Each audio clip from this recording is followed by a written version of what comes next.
తెల్ల తెల్లని పాలధారలల్ల పల్లె తెల్లారుతుంటదిరా గుళ్ళోని గంటలు కాడెట్ల మెడలోన జంటగా మోగుతూ ఉంటాయిరా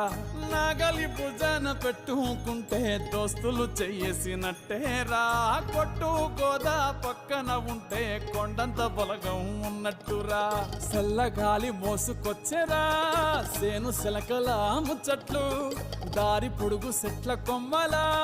రాలుతున్న పూల సప్పట్లు గట్టి మోపులు కాల్వ కట్టులు చెమట సుక్కల్లో తడిసిన ఈ మట్టి గంధాల పల్లెటూరు దీని తీరే అమ్మ తీరు కంగులోన కాసి పెట్టి కొడుకుకిచ్చే